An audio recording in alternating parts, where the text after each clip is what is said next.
Hi, everyone. My name is Natalie Eve Marquis. I'm an acrylic mixed media artist. This is a continuation of my prior post where I'm sharing a little bit of my background. In the prior video, I shared that when I was young, I didn't feel like I was an artist and didn't think I was an artist. It was something I had to grow into. And I probably actually didn't even start calling myself an artist until, probably until about 15 years ago, maybe. And that's out of like 35 or 40 years of painting.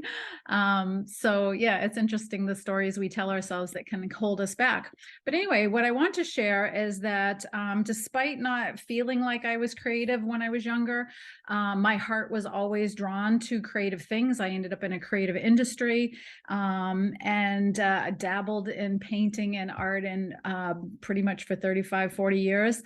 But it was really within the last 5 years that things began to shift a little bit. I had had a couple of readings that were kind of nudging me towards my art. And the last one that I had said, you know, there's something you've been meaning to get back to more seriously. And if you don't, that opportunity is just gonna pass you by in this lifetime. And honestly, that scared the crap out of me. So what I did, and this was in February of 2020, so I probably had the reading in January 2020 or February, somewhere around there. But I decided when I heard that, I'm like, okay, I decided to set a goal to paint a little bit every day for 30 days. And I didn't even know about 30-day challenges or 100-day challenges. This was just something that I thought would get me back into painting more consistently because I was just, you know, maybe painting once a week with my friends and stuff like that, not anything serious. So on February 25th of 2020, I commenced my 30-day self-challenge, and I was working a lot of hours at that time. So really, when I said paint a little bit, I was serious about that. So some days I only painted 10 minutes. Other days I sat down to paint and it could be an hour and a half, 2 hours. I did learn in that process that I am not a long haul painter.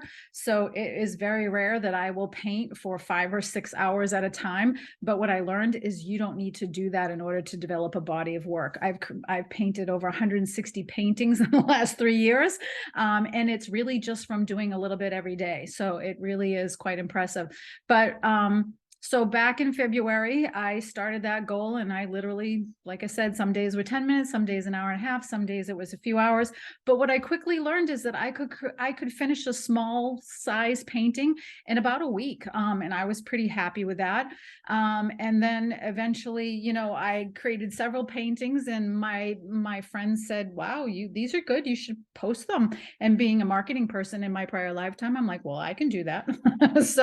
So I did. I posted them on social media, and I put them up on my website, and I had my first painting sale, which was a total rush. Actually, to tell you the truth, it never gets old. It's always exciting, and it always feels wonderful to have people find what you create beautiful and that it resonates with them. It kind of builds a connection between me and them, which is super amazing.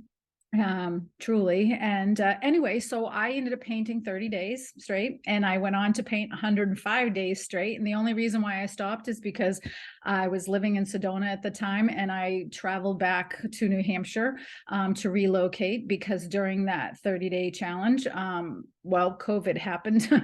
And COVID put me in a spot where I was forced to stay home.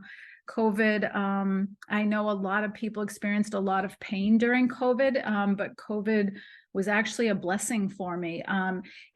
I was living in Sedona at the time, and I was a full-time energy healer and intuitive reader and certified hypnotist, doing past life regressions and doing powerful emotional healing work with my Reiki release emotional healing method.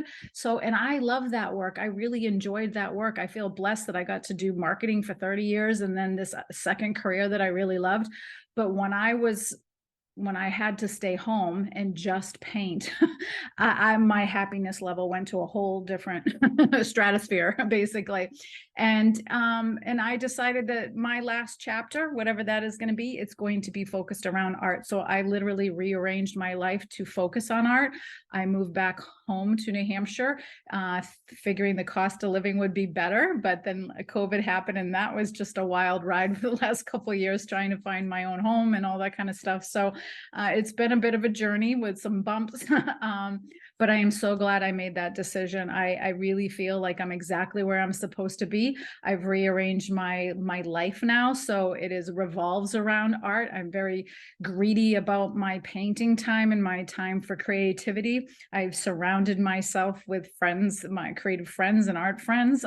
Still have my old besties and good friends too, who've supported me along the way, and family, you know, super grateful. My sister was one of my big supporters. My mom and dad and my son have always really encouraged me. Really, I've got a great group of friends that encourage me. So that was a blessing. Really, I had to get over myself and my own limiting beliefs, and that was a long journey.